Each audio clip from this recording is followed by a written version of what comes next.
What we could do is if we could defer this, give an opportunity for a new board member, any board member to have a session with Dr. Hughes, and then Chair Molitor, I would suggest we do a special meeting and folks can phone in and we just, as long as we have a quorum, take care of this resolution. Yeah, I would appreciate that opportunity. Okay. The auditor will be here during the last week of September, which is September 23rd to September 27th. So it's important for us to have that resolution approved so I can move the budget to the right category before they come and audit the book. If not, then it looks like we violate the budget. I'm comfortable with delaying it because I also would like to understand it better. And so part of me thinks, like, should we ask those questions, understand it better right now? Or, or should I try to join you when you do that? But I also I have the same need. And so I don't know if it's something we do right now or indeed later.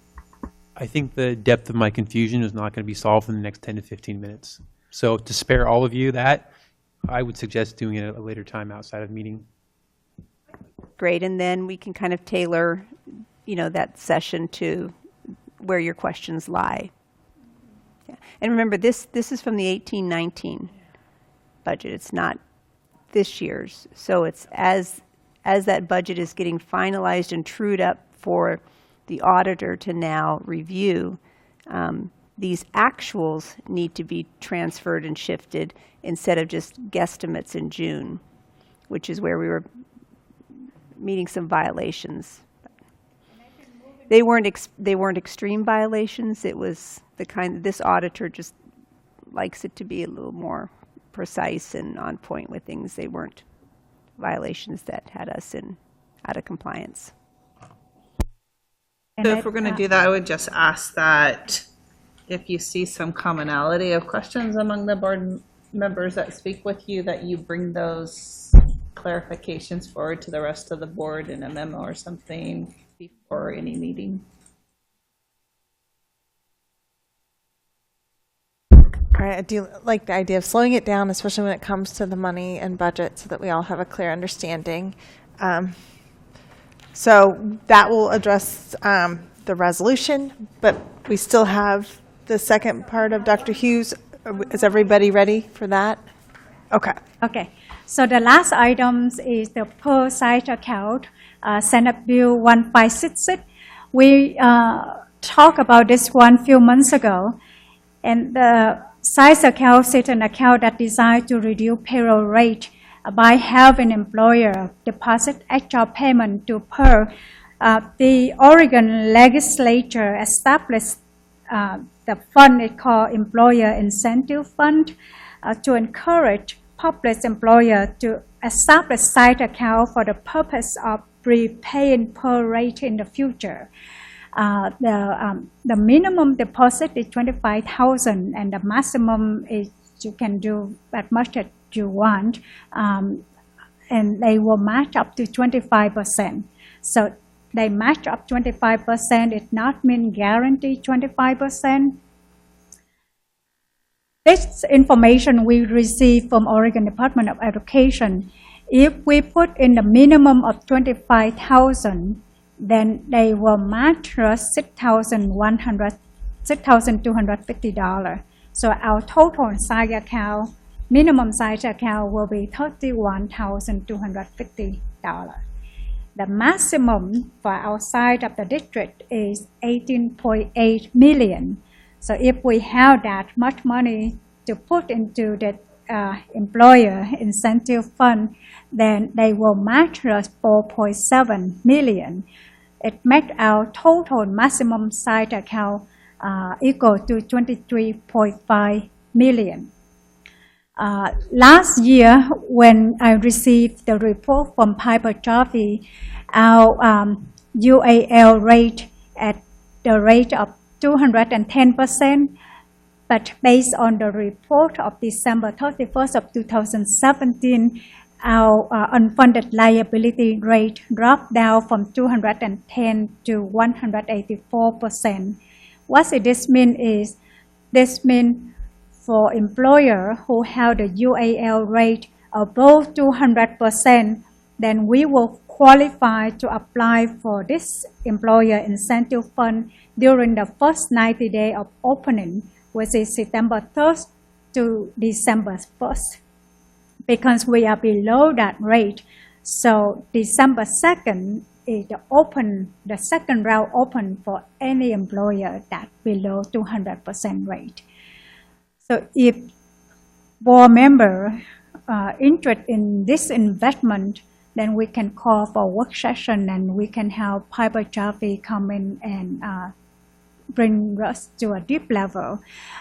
For my conversation with Carol Summers, based on her knowledge and understanding, she said the maximum that other school districts contribute to this employer incentive fund is $2 million.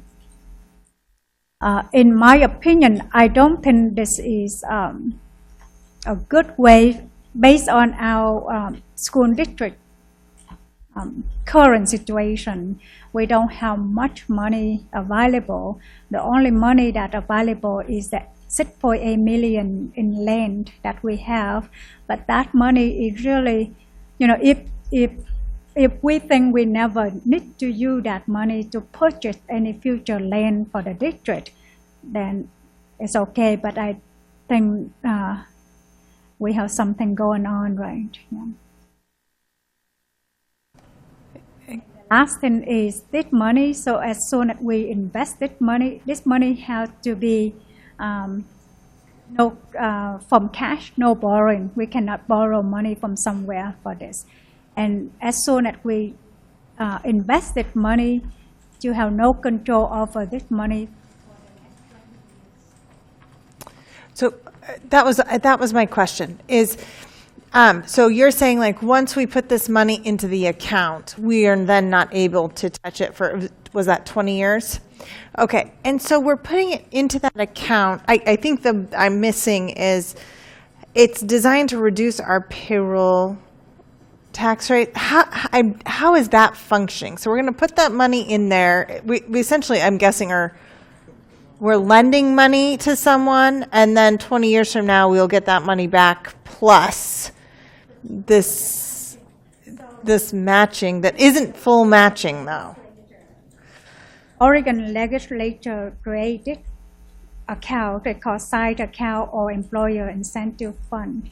And then employer deposit money in there, give them that money, they use that money to invest.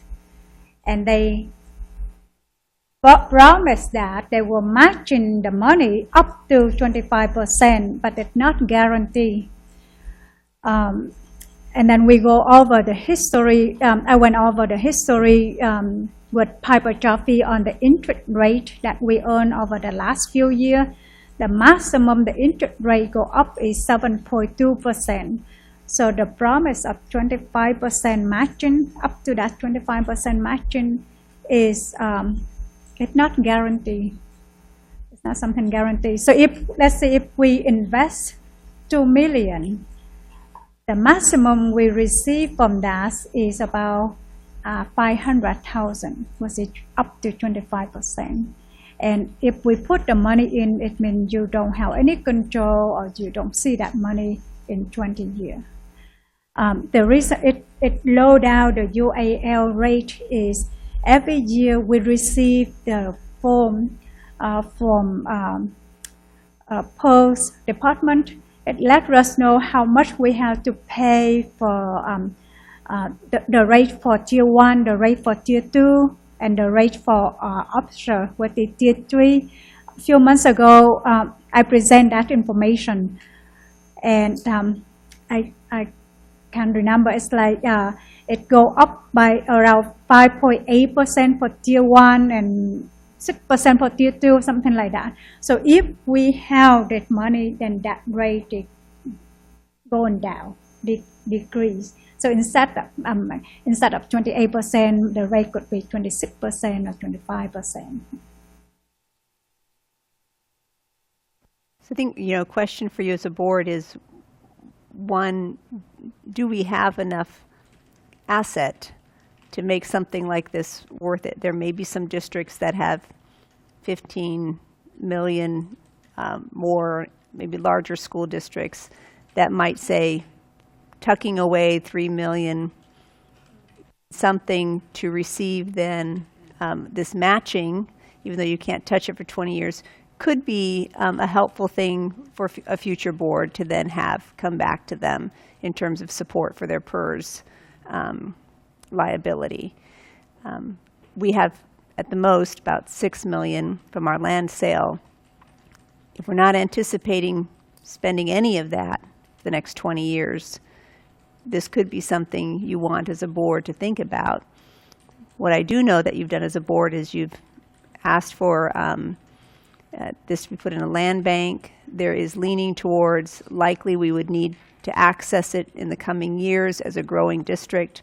You've asked for flow analytics to do a review of property in the area as you're thinking, whether it's this board or the next board, about some steps in the near future, and that would be the only asset that this board or future board would have in the near future to use for any future land purchase. As it is out there, you may have heard about it. It's been brought up several times as one more kind of relief mechanism for school districts that the state has come up with, or to provide for those districts that feel like this would be a good option for them. It doesn't have to match with every school district's needs. We bring it forward because the deadline is December, and you get to make the decision, not us. And so there it is.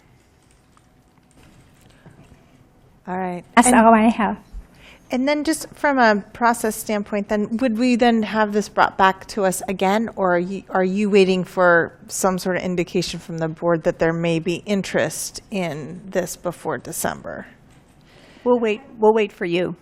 But you just now know the timeline. It was something that we discussed also last year, and there didn't seem to be great interest in it, but now the timeline is approaching closer. We have a new board, just bringing that forward again to this board to consider.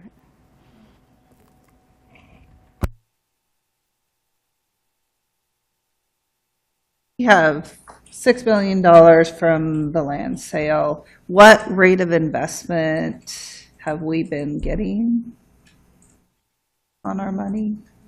You mean where that money? Where did we get that money? No.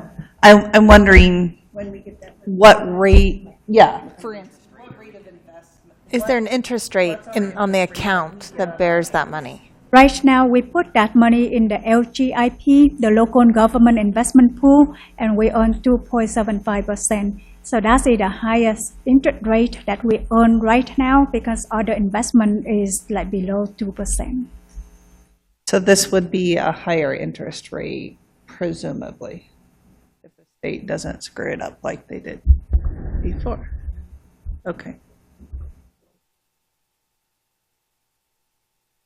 Kind of reading body language just so we can give you some direction, and it doesn't seem like there's a lot of desire potentially to learn more about this and pursue it. Am I I'm perfectly inaccurate? comfortable not learning any more about this opportunity, but if my colleagues thought that they wanted to, I would join you in that I'm learning. interested in learning more on my own.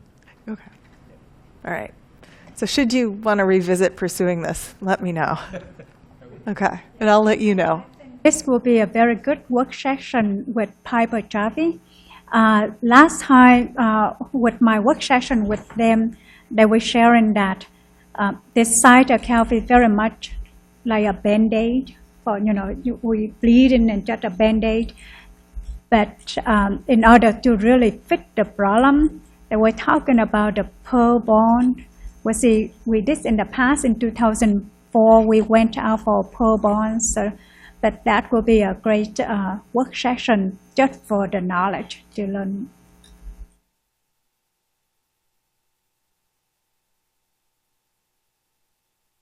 Okay.